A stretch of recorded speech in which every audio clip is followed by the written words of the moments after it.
이스라엘의 목표는 자나깨나 가나안이었습니다. 출애굽을 해서 가나안에 들어갈 때까지, 그리고 가나안 정복을 마칠 때까지 그 목표는 단 한 번도 바뀐 적이 없었습니다. 그랬기에 요단강의 흙탕물이 범람하여 이스라엘을 겁박했을 때도, 또 난공불락의 여리고성이 태산처럼 앞을 가로막았을 때도 이스라엘 백성들은 굴하지 않고 다시 진격할 수가 있었습니다. 지도자서부터 백성 개개에 이르기까지 약속의 땅 가나안이라는 목표를 공유했기 때문에 언약궤를 맨 제사장들이 요단에 발을 들여놓았을 때 백성들 어떻게 합니까? 백성들도 한 사람도 빠짐없이 제사장들의 뒤를 따라 요단강에 들어설 수가 있었던 것입니다. 이처럼 목표를 정하고 목표 의식을 갖는다는 것은 참으로 중요합니다. 그렇다면 여러분의 목표는 무엇입니까? 올해의 여러분의 목표는 무엇이고, 아니 나아가서 일평생 여러분이 바라보고 쫓아갈 목표는 무엇입니까? 만일 여러분에게 목표가 있다면 목표에 도착하기까지 만나는 문제들로 인해서 절대 후퇴하지 마시기를 바랍니다. 요단강물이 덮쳐온다 할지라도, 여리고가 여러분을 노려보고 있다 할지라도 하나님이 여러분과 함께할 때에 여러분은 그 모든 것을 이기고 목표를 이루게 될 것입니다. 그래서 바울 사도는 빌립보서 3장 12절에서 14절 말씀을 통해 목표에 도달하기까지 우리 안에 염려와 걱정을 일으키는 것들을 뭐라 불렀냐? 뒤의 것이라 불렀어요. 뒤의 것. 이 뒤의 것을 잊어버리고 앞에 보이는 표대만을 향하여 달려가라, 이렇게 강조를 합니다. 다 같이 읽어봅니다. 시작. 준비 안 됐습니까? 자, 읽어봅시다.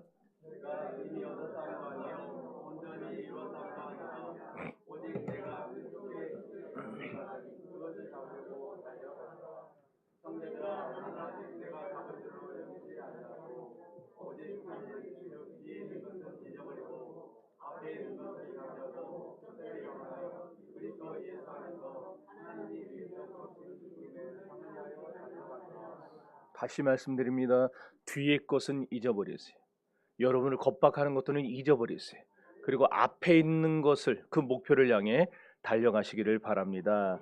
오직 예수만 바라보고 달려가시기를 바라요. 하나님이 도우실 겁니다. 오늘 본문의 바로 앞장 여호수아 3장이죠. 3장에 보면은 제사장들이 언약궤를 메고 그 발이 요단물에 닿자마자 위에서부터 무섭게 쏟아지던 요단물이 마르고 강바닥이 드러나기 시작을 합니다. 여러분, 이 사건은 분명히 온 땅의 주인이 되시는 하나님께서 행하신 기적입니다. 요단물이 갈라진 것은 여호수아의 능력이 아니고 여호수아가 일으킨 기적이 아니라 하나님의 능력이요, 하나님이 일으키신 기적이라는 말이죠. 그러니까 이스라엘이 요단을 어떻게 건넜는가? 하나님의 능력으로 건넜습니다. 그리고 하나님의 인도로 건넜습니다. 믿습니까? 이게 뭘 가르쳐 주느냐? 하나님은 당신의 말씀을 신뢰해서 오늘도 말씀에 의지해서 그물을 내리는 그 한 사람, 그 한 사람에게 하나님은 기적을 통해서라도 역사하시는 분인 줄로 믿습니다. 그리고 여기서 또 하나 중요한 점은, 방옥산 성령 안 보이시네? 몸이 안 좋으세요? 어디 가셨어? 아, 그래요. 자, 또 중요한 점은 이스라엘이 요단을 건널 때에 여호와의 목전에서 건넜다는 사실입니다. 10절과 11절 읽어봅니다.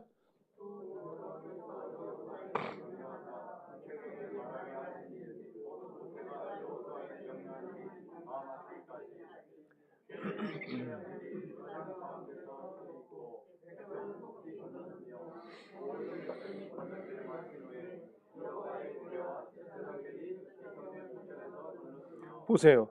모든 백성들이요, 요단강을 건너가는 동안에 언약궤를 맨 제사장들이 뭐 하고 있었어요? 요단강 한가운데에, 거기에 가장 깊은 강바닥에 그대로 서 있었어요. 뭐를 메고? 언약궤를 메고. 언약궤가 뭐의 상징입니까? 하나님의 임재의 상징입니다.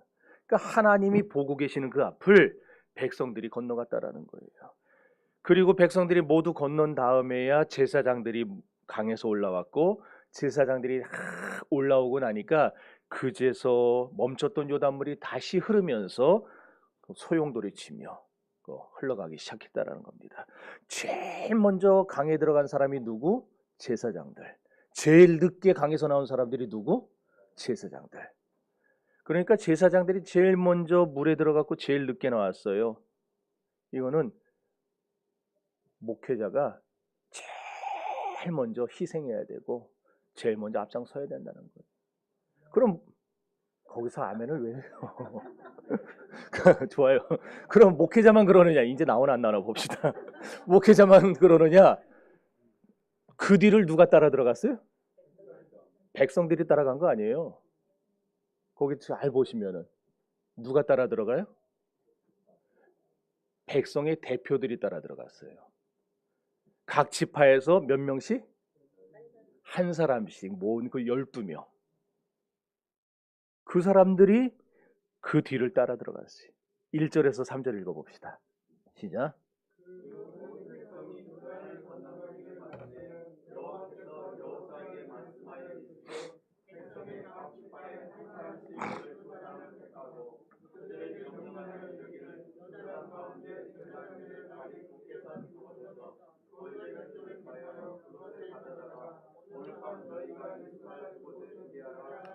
이 1절에서 3절은 잘못 기록해 놓은 것 같아요. 이렇게 써놓으니까 마치 백성이 먼저 건너고 백성의 대표들이 뒤를 건넌 것 같은데, 그러나 그 앞장서부터 쭉 순서를 따져보면은 제사장이 건너고 그 다음에 백성의 대표들이 따라 들어가요. 따라 들어가서 뭘 합니까? 돌을 줍죠. 바깥에 있는 돌을 주는 게 아니라 요단강 바닥에 있는 돌을 줍는 거예요. 그 일을 백성의 대표들이 하는 겁니다. 그러면 작은 짱돌들 들었을까요? 무거운, 어깨에 메고 가야 되는 아주 무거운 그런 돌들을 들었어요. 그래야 그거 갖고 기념비를 쌓을 거 아니에요. 자그만 요런 돌들 12개 쌓아봤자 강물이 확 하면은 금방 다 없어져 버려요. 그런데 강물이 흘러도 오랜 세월이 지나도 안 무너지고 후손들이 이게 뭐예요? 물어볼 정도로 오래 남으려면은 큰 돌을 가지고 쌓았겠죠. 그 큰 돌을 누가? 백성의 대표들이 맸다라는 거예요. 그래서 맨 처음에는 제사장이 손설수범했고 그 다음에는 백성의 대표들이 그 다음에 일들을 감당해 나갔다는 겁니다. 그리고서 그 강바닥에 돌을 12개 쌓고 또다시 돌을 2개씩 주었으니까 12개가 남을 거 아니에요. 그 12개 남은 거는 어디다가 뭐 할까요? 길갈로 와가지고 길갈까지 그 무거운 걸 메고 와서 길갈에다가 12개를 쌓았어요. 그러니까 물속에 12개 돌 기념비만 있으면 보여 안 보여요? 안 보이니까 나중에 후손들이 뭘 물어볼 거예요? 보여야 물어볼 거 아닙니까? 이게 뭡니까? 그러니까 백성들이 후손들이 볼 수 있는 곳에 또 비를 쌓은 거예요. 2곳에. 보이지 않는 곳에 쌓고 보이는 곳에 쌓고. 교회를 위한 봉사와 희생과 헌신은 남이 볼 때만 하는 게 아니고 남이 보지 않아도 알아주지 않아도 우리가 교회를 위해서 주를 위해서 해야 하는 거예요. 자, 그런데 이때 이렇게 돌을 싼 때가 언제냐? 19절 보니까요, 정월 10일 날이었어요. 우리로 하면 1월 10일이겠죠. 그러면 여러분 혹시나 여러분들 중에 1월 10일에 무슨 일이 있었었는지 기억을 하시는 분이 계실까요? 금년 1월 10일 말고 성경에서 말하는 1월 10일 날. 그렇죠. 유월절 의식이 있던 날이었어요. 언제니? 40년 전에. 모세가 이스라엘 백성들을 이끌고 유월절 의식을 행하던 그날 무슨 일이 벌어집니까? 애굽에 있는 바로 왕의 장자서부터 모든 애굽 사람들의 장자와 그들의 짐승의 초태생 첫 새끼에 이르기까지, 그리고 심지어 이스라엘 백성들 중에서도 오늘 하나님이 우리 가운데 왕림하신다, 오신다, 이 사실을 믿지 않았던 믿음이 없는 자들의 장자들까지도 하나님이 다 멸하시고, 그리고 결국 믿음 있는 자들만 택하시고 살리시는 그 유월절 의식이 있던 날이 1월 10일 날이었어요. 그리고 40년이 흘러서 이제 하나님 앞에 다시 한번 그 1월 10일 날 유월절 의식을 행했던 그날에 오늘 기념비를 쌓는 거예요. 그렇다면 이 기념비는 아무 의미 없는 기념비가 아니겠죠. 괜히 힘이 남아 돌아서 돌덩이가 보이니까 거기다가 그냥 우리 돈이 있으니까 그냥 하는 그런 기념비가 아니겠죠. 분명히 뭔가 의미가 있지 않겠습니까? 먼저 출애굽기 12장 1절에서 3절을 읽어봅시다. 시작.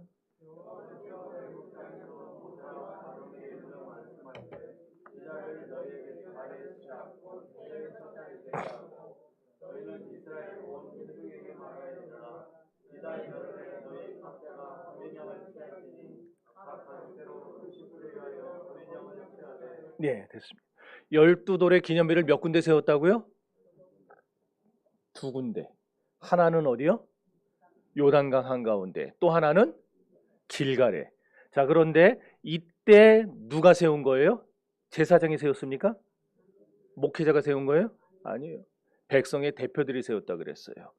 그러므로 요단강을 건널 때 하나님은 제사장에게만, 목회자에게만 멍에를 씌우신 게 아니라는 거겠죠. 백성들 가운데서도 대표자들을 뽑아서 하나님은 그 무거운 돌덩이를 메게 하셨습니다. 무거운 멍에를 메고 제사장과 함께 하게 하셨고 그들을 통해서 기념비를 세우셨다라는 거예요. 여러분, 이 대표들은 이래서 하나님의 명령을 받고 그 명령을 성취하기까지 백성들을 위해서 솔선수범해서 그 무거운 것을 메고 기꺼이 수고를 감당했던 믿음의 사람들이었습니다. 이것이 하나님의 사역의 방식이에요. 하나님은 오늘날도 교회의 대표들을 세워서 일을 해나가십니다. 장로를 세우고 안수집사를 세우고 권사를 세워서 일을 하세요. 중직자를 세워서 여러 가지 교회의 짐을 지게 만들고 그리고 무거운 멍에를 메게 하시는 겁니다. 여기 있는 청년들과 젊은 세대는 나는 아니구나 그게 아니고 장차 여기 있는 우리가 다 세상 떠나면 다 떠날 때가 옵니다. 다 떠날 때가 와요. 그러면은 그 다음에 짐은 누가 지어야 되겠어요? 여기 있는 젊은 세대가 지어야 돼요. 여기 있는 청년들이 지어야 돼요. 언제까지? 주님 오실 때까지. 주님 오시고 나면 이제 그럴 필요 없죠. 다 이 세상에서의 삶이 끝나니까. 그러나 주님 오실 때까지는 우리가 그 역할을 해야 되는 거예요. 그래서 하나님은 교회의 중직자를 세워서 이런 멍에를 매게 하시는데 그럼 대표가 뭐냐? 대표가 여러분 대표는 다른 게 아니에요. 대표는요 책임지는 사람이 대표입니다. 황선배 목사가 정신교회의 대표로 다 기록이 됐어요. 등기에. 그건 뭐냐? 황선배 목사가 책임지라는 거예요. 교회를. 네, 책임지라. 그럼 여러분은 등기에는 안 올랐지만 교인의 대표로 하나님이 중직들을 세워주셨어요. 그럼 뭐 하라는 거예요? 책임지라는 거예요. 뭐에 대해서 책임져야 되겠습니까? 제일 먼저 뭐에 대해서 책임져야 될까요? 복음. 복음보다 먼저 교리적 순결을 지키는데 책임져야 됩니다. 우리 교회가 엉뚱한 이단 사설에 넘어가지 않도록 우리 교회는 주님 오시는 날까지 철저하게 성경적인 가르침을 믿고 따르는 교회가 될 수 있도록 우리 대표들이 책임을 져줘야 돼요. 그리고 얘기한 대로 교회의 영성과 복음을 책임져야 됩니다. 주님 오시기까지 때를 얻든지 못 얻든지 우리는 항상 복음을 전해야 되는 거예요. 그리고 셋째는 교회의 재정을 책임져야 됩니다. 교회의 재정이 부족하다, 어렵다.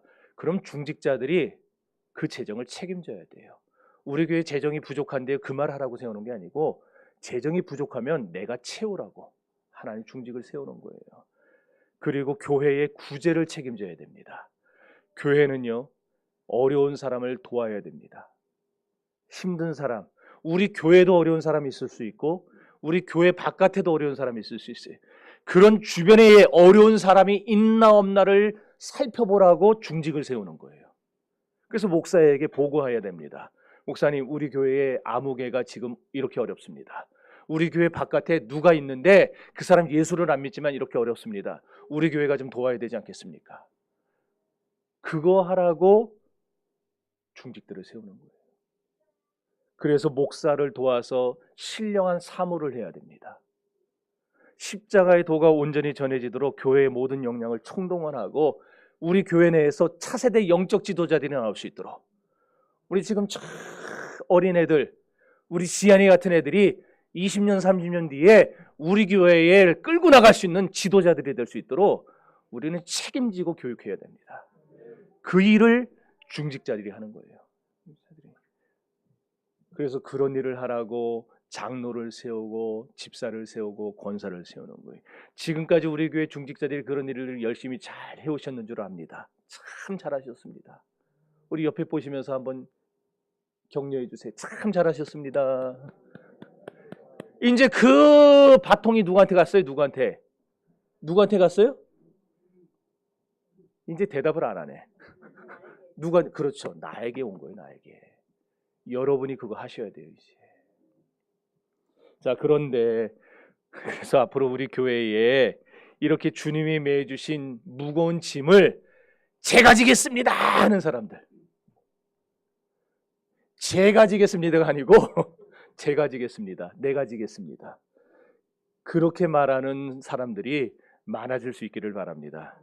그런데 백성의 대표들이 누구를 중심으로 해서 기념비를 세웠어요? 제사장들. 어떤 제사장? 그냥 거기 폼 잡고 있는 제사장? 나 목사니까 섬겨라 하는 제사장? 아니고 언약궤를 메고 있는 제사장. 다시 말해 하나님과 동행하는 제사장. 하나님의 말씀을 세우는 제사장. 말씀과 함께 가고 말씀과 함께 설 줄 아는 제사장. 그런 제사장을 중심으로, 담임 목사를 중심으로 목사의 본을 따라서 신앙생활을 했다라는 거예요. 12명의 대표가 백성들을 대신해서 유월절 어린 양을 기념하는 기념비를 세운 것 같이 오늘날 교인들은 말씀을 앞세우는 목사를 따라서 주님 앞에 순종해야 합니다. 그리고 주님을 기념하는 신앙생활을 해나가야 할 줄로 믿습니다. 그 다음에 보면 이제 기념비가 어떤 내용인지, 무엇을 뜻하는가 하는 내용이 나오는데 21절을 읽어보겠습니다. 시작.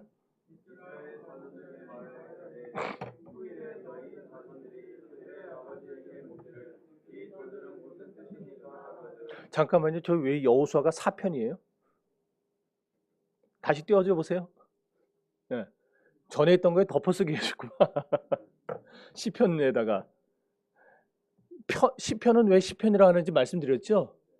각기 1편, 2편이 다 하나의 책이에요. 완전한 책.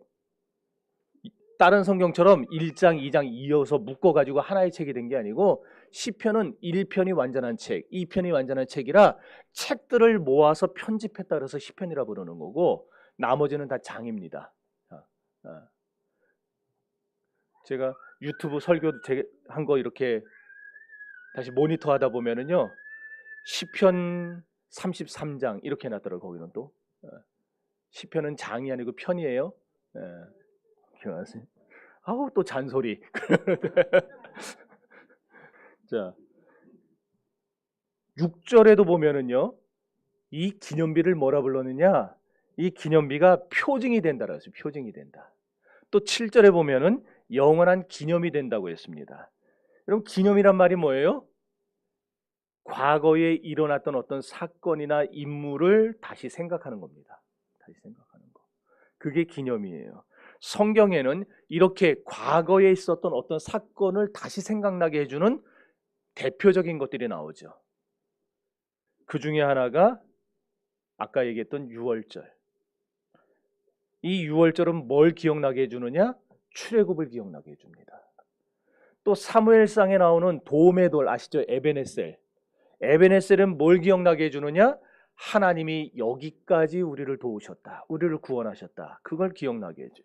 그런가 하면 부림절이 나옵니다. 에스더서에는 부림절은 하만의 관계에서 유대민족이 구사일생으로 살아나게 된, 하나님의 은혜로 살아나게 된 그것을 기념하게 해주고 기억나게 해줍니다.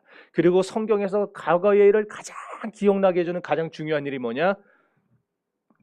예수님이 친히 제정하신 성찬의 예식입니다. 성찬 예식이 뭘 기억나게 해줍니까?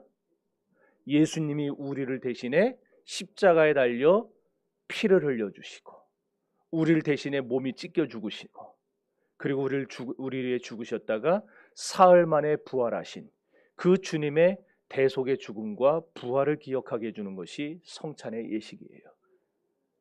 그렇다면 오늘 본문에 나오는 이 12돌은 뭘 기억나게 해주는가? 우리에게 도대체 뭘 다시 생각하라고 하는 것인가? 이것이 이스라엘이 영원히 기념할 표징은 뭐고 기념해야 할 것은 무엇인가? 첫째로 12돌은 능력의 하나님을 영원히 믿고 살아야 한다는 것을 보여주는 증거가 됩니다.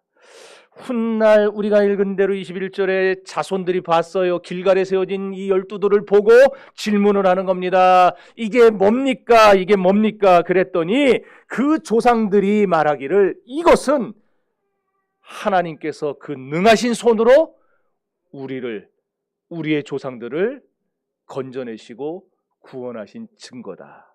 그걸 말을 하게 해줬어요. 그렇습니다. 이스라엘 백성들의 믿음을 위해서 기념비를 세웠다는 거예요.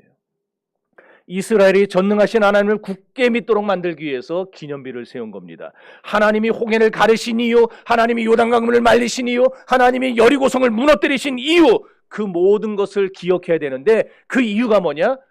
하나님을 믿고 살아라. 그걸 가르쳐 주려고, 그걸 잊지 말으라고, 그것을 해마다 기념하라고 기념비를 세웠다라는 거예요. 그리고 그것만이 아니라 앞으로 전개될 아이성과의 전투, 가나안 7족속들과의 전쟁, 기업의 분배들도 모두 다 뭐냐? 하나님을 중심으로 해서 하나님이 이루어줄 것을 믿고 살아라. 그걸 잊지 말아라. 그래서 기념비를 세웠다라는 거예요. 여러분, 요단강을 마르게 하신 일은 하나님의 능력의 역사입니다. 이 하나님의 능력의 역사를 본 이스라엘은 그 능력을 믿는 믿음의 힘으로 살아가야 하는 것입니다. 앞으로 어떤 어려운 일들이 주어질지라도 자기들에게 주어지는 역사적인 과업들을 믿음으로 수행해 나가야 합니다. 왜? 요단강이 갈라지는 걸 봤으니까. 이 말은 다시 말해서 오늘 여기 있는 여러분들은 앞으로 어떤 일들을 만나든지 간에 흔들리지 말고 하나님을 믿는 믿음으로 그 모든 일들을 이겨나가야 된다는 거예요. 왜? 예수께서 여러분을 위해 죽으신 그 기념비를 여러분의 마음에 지금 새기고 살아가고 있으니까. 그 기념비가 뭐예요? 예수의 십자가입니다. 주님의 십자가가 여러분의 마음에 살아있다면, 지금 여러분이 그 십자가를 믿으며 나가고 있다면 어떤 어려운 일이 닥치도 좌절하지 말고 후퇴하지 말고 주님만 붙잡고 하나님이 여러분을 도우실 것을 믿으며 살아가시기를 바랍니다. 두 번째로 12돌은 이스라엘이 하나의 공동체라는 사실을 기념하는 증거입니다. 하나님은요, 돌 12개를 하나로 묶어서 기념비로 만드셨어요. 하나씩 따로 12개의 기념비를 세운 게 아니고 12개를 한데 묶어서 그걸 기념비로 만들었어요. 이건 뭘 가르쳐 줍니까? 이스라엘은 한 하나님에게서 나온, 한 하나님을 섬기는 한 조상에게서 나온 하나의 공동체라는 사실을 가르쳐 주는 거예요.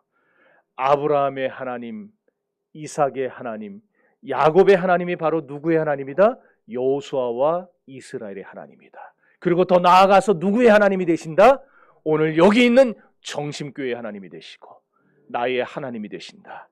그걸 잊지 말고 살라고, 그걸 날마다 기억하라고, 다시 되새기라고 기념비를 세운 거예요.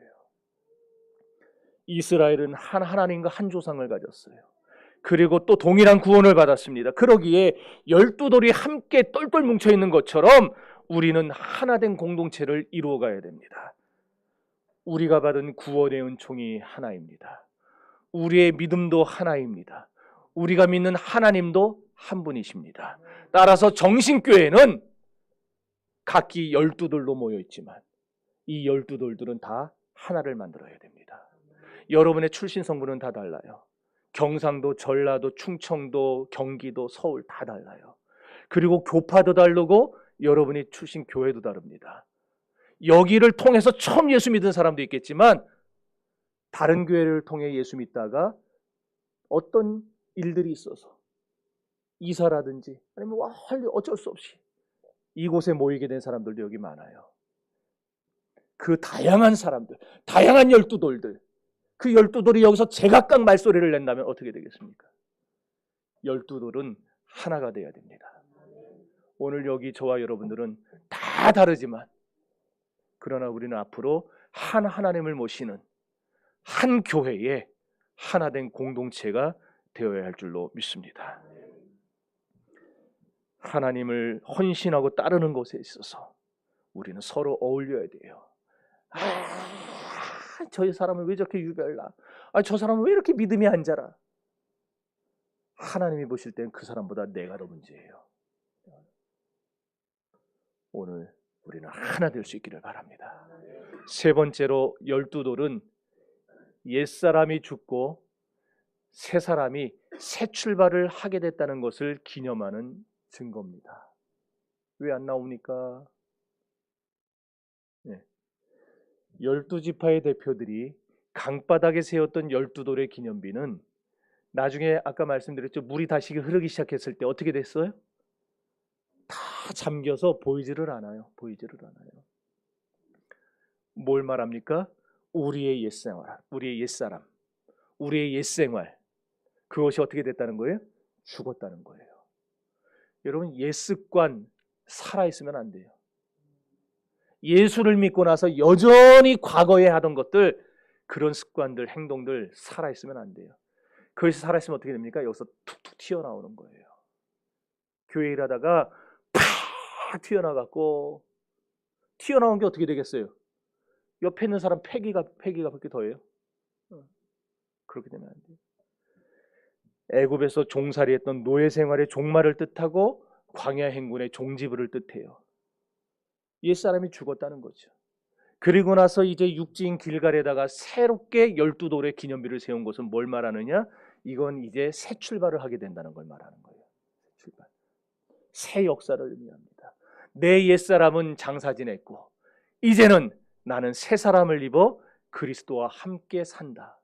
이걸 우리에게 가르쳐 주는 거예요. 그러므로 요단강 한가운데 세웠던 12돌이나 오늘 길갈에 세운 12돌이나 다 뭘 의미하느냐?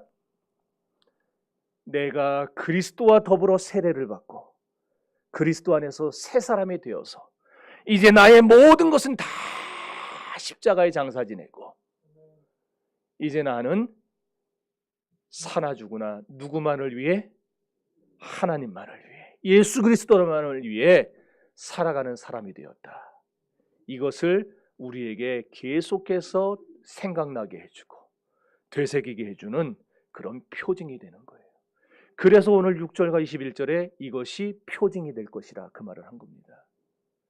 이렇게 이스라엘이 요단강 바닥에 세운 기념비나 길갈에 세운 기념비는 모두 이스라엘에게 전능하신 하나님의 구원을 알리는 표적이 되었습니다. 그리고 이스라엘이 한 하나님을 섬기는 하나의 공동체임을 알려주는 표징이 되었고 이스라엘의 새 결심, 새 출발, 새 역사를 알리는 소망의 표징이 되었습니다. 이렇게 하나님은 12돌의 기념비를 통해서 하나님의 영원한 구원을 기념하게 하신 것입니다. 그리고 이 기념비는 그 아들을 통하여 죄인을 구원하실 그리스도의 십자가를 예표한다고 했습니다. 주님의 십자가야말로 그러므로 오늘 이 시대에 저와 여러분이 바라봐야 될 길갈의 기념비요 요단의 기념비인 줄 믿습니다. 여러분, 우리는 십자가를 보면서 오늘 우리가 배운 이 세 가지를 되새겨야 됩니다. 십자가를 볼 때마다 하나님이 나를 구원하셨지. 하나님이 나에게 새 출발을 하게 해주셨지. 하나님이 나를 이 교회에 하나님을 섬기는 믿음의 공동체로 삼아주셨지. 우리는 이것을 잊지 말고 신앙생활을 해나가야 하는 것입니다. 저와 여러분은 한 손으로는 주님이 핏값 주고 세우신 교회를 붙들어야 돼요. 그리고 다른 한 손으로는 말씀 위에 세워진 십자가 기념비를 붙들고 살아야 됩니다. 지금 우리는 이러한 역사 계승의 광장에 부름을 받은 거예요. 살아있는 동안에 여러분을 능히 구원하시는 하나님의 은혜를 체험하시고 그러므로 그 은혜를 여러분들 늘 기념하며 사시기를 바랍니다. 다시 말합니다. 우리는 그리스도 안에서 모두가 다 한 형제요 한 자매입니다. 잊지 마세요. 주도 하나고 믿음도 하나고 하나님도 하나고 세례도 하나입니다. 저와 여러분은 하나입니다. 앞으로 절대 여기서 누구 가르는 말들 하면 안 돼요. 우리는 모두가 다 하나입니다. 이 기념비를 보면서 그걸 생각해야 된다는 거예요. 멀리서 교회를 향해 올 때에 교회 십자가가 보일 때 여러분 이것을 되새기세요. 그리고 오늘 하루 예배를 드리면서 내가 그런 마음으로 예배하겠습니다. 되새기세요. 오늘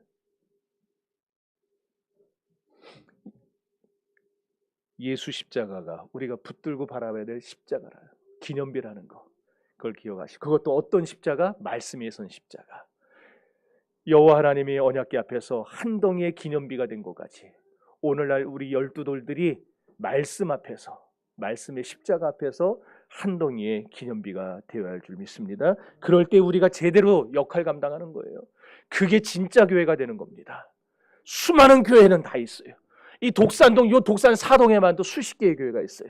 그러나 그 많은 교회 중에 진짜 교회, 하나님이 언제라도 함께 하시고 역사하시는 진짜 교회, 그런 교회가 되어야 되지 않겠습니까? 2000년 전 십자가 사건을 우리는 목도하지 못했어요. 저는 못 봤습니다. 예수님이 나를 위해 십자가에 설려주신 피를 난 못 봤어요. 그러나 십자가, 우리를 위해 세워준 십자가는 볼 수 있습니다. 그걸 보면서 종종 질문을 던져야 돼요. 이 십자가는 무슨 의미입니까? 정신교회에 세워진 이 십자가는 뭘 가르쳐 줍니까? 여러분의 자녀들이 그걸 물을 수 있어야 돼요. 앞으로 우리 교회들 오는 사람들이 물어야 돼요. 교회의 십자가는 왜 세웠습니까? 그럴 때 먼저 믿은 저와 여러분은 대답해 줘야 됩니다. 죄가 하나님과 우리 사이를 끊었지만 하나님이 그 아들 예수 그리스도를 세상에 보내서 하나님과 우리 사이 끊어진 관계를 십자가로 다시 이어주시고 회복시켜 주셨다. 그리고 우리는 이 십자가를 붙잡고 십자가를 의지하고 신앙생활을 해야 된다. 이걸 가르쳐 줄 수 있어야 됩니다. 이것이 바로 여호수아 4장 7절의 현대적인 의미입니다. 이 말씀의 재해석이에요. 4장 7절을 다시 읽어봅니다. 시작.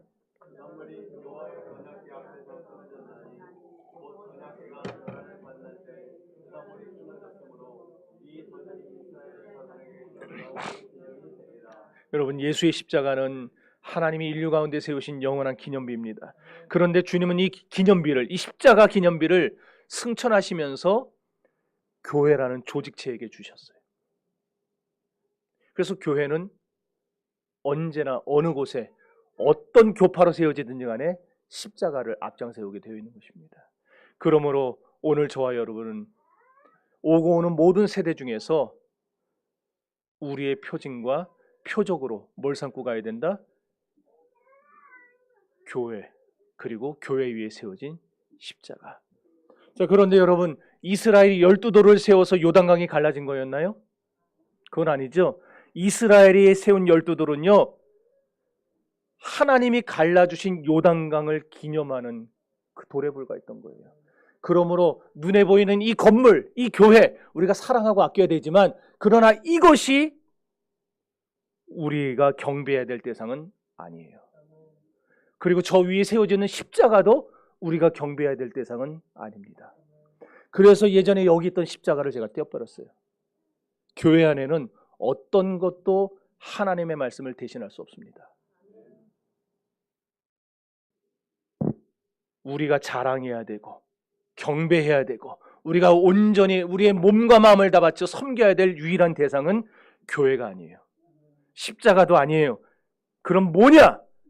교회의 근본이고 교회의 정신이고 십자가의 정신인 예수 그리스도입니다. 저와 여러분은 예수만 자랑해야 되고 예수만 사랑하며 살아야 됩니다. 따라서 우리는 모일 때마다 예수의 구원, 예수의 능력, 예수의 사랑을 기념해야 되는 거예요.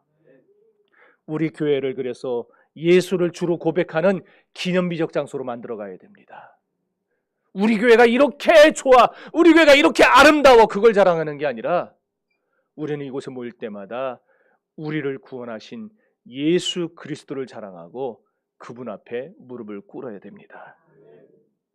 그리고 우리 교회에 모인 성도들은 다 하나가 되어서 믿음도 하나, 우리의 주님도 하나라고 고백하는 믿음의 고백을 해야 됩니다. 옛사람을 장사 지내고 새 사람의 출발이 끊어지지 않는 곳으로 만들어야 됩니다. 우리 교회에는 그리스도 안에서 새로운 피조물이 된 자들이 차고 넘쳐야 됩니다. 그러기 위해서는 교회가 크냐 작으냐가 중요한 게 아니에요. 정신교회 건물이 화려하냐 볼품없느냐가 중요한 게 아닙니다. 그리고 단독 건물이냐 상가냐가 중요한 게 아닙니다. 우리 교회, 주님이 다시 오시는 날 찾으시는 교회는요, 큰 교회도 아니고 화려한 교회도 아닙니다. 주님이 찾으시는 교회는 예수의 정신이 살아있고 십자가의 정신이 살아있는 교회입니다. 그러므로 오늘 정신교회 안에 예수의 정신이 살아있는가, 그것이 그 무엇보다 중요하다는 것을 알아야 돼요. 지금까지 제가 오늘 하루 여러분에게 선포한 이 내용이 우리 교회에서 지켜주고 있는가, 우리 교회에서 잊혀지지 않고 우리 교회에서 날마다 모일 때마다 이렇게 우리가 서로 하나 된 것을 확인하고 우리를 구원하신 주님을 생각하고 우리가 주님 앞에서 옛사람을 장사 지내고 새사람으로 거듭나게 된 것을 기념하면서 우리가 날마다 주를 위해서 살아가기를 다짐하며 살아가고 있는가, 이 정신이 살아있는가가 우리 교회가 붙들어야 될 가장 중요한 정신입니다. 이런 교회를 세우는데 여러분의 모든 수고와 희생을 경주하시기 바랍니다. 앞으로 세워질 우리 중직자들은 그것을 해야 됩니다. 우리 교회를 사람이 많이 오게 만드는 것, 거기에 힘쓸 것이 아니라 우리 교회가 진리 위에 서서 오직 죽을 때까지 예수를 전하는 예수 안에 한 형제, 한 자매된 교회를 만드는데 우리는 모든 힘을 쏟아야 됩니다. 그런 교회를 꿈꾸시기 바라요. 고통이 없으면 승리가 없고 가시관이 없으면 보좌가 없고 십자가가 없으면 면류관도 없다. 그 유명한 윌리엄 펜의 말입니다. 오늘 우리는 보이지 않는 요단물 속에 12기념비를 세우라고, 그리고 보이는 길갈에도 12기념비를 세우라고 부르심을 받은 교인들입니다. 뿐만 아니라 그리스도 안에서 그분의 십자가로 구원받았다는 이 위대한 사랑을 마음에 간직하고 만나는 모든 자들에게 이 사랑을 전하라고 명령받은 성도들입니다. 그래서 그 명령을 지키기 위해 오늘 저와 여러분은 교회를 이곳에 세웠고 이곳에 기념비가 되는 십자가를 세웠습니다. 그러나 이것이 우리가 섬길 대상은 아니고 이것의 근본 정신인 예수 그리스도를 우리는 바라보며 그 주님만 섬기며 살아가야 할 것입니다. 앞으로 저와 여러분은 그 예수님, 우리의 기념비 되시는 예수를 따라서, 그리고 주님이 이 땅에 세워주신 우리 교회를 쫓아서 여러분들은 때를 얻든지 못 얻든지 주의 복음을 전하시고 우리 교회를 하나님이 기뻐 받으실 만한 살아있는 교회로 만들어가는 구원받는 백성들이 되시기를 바랍니다. 그런 정심의 가족들이 다 될 수 있기를 주의 이름으로 축원합니다. 다 같이 기도합시다.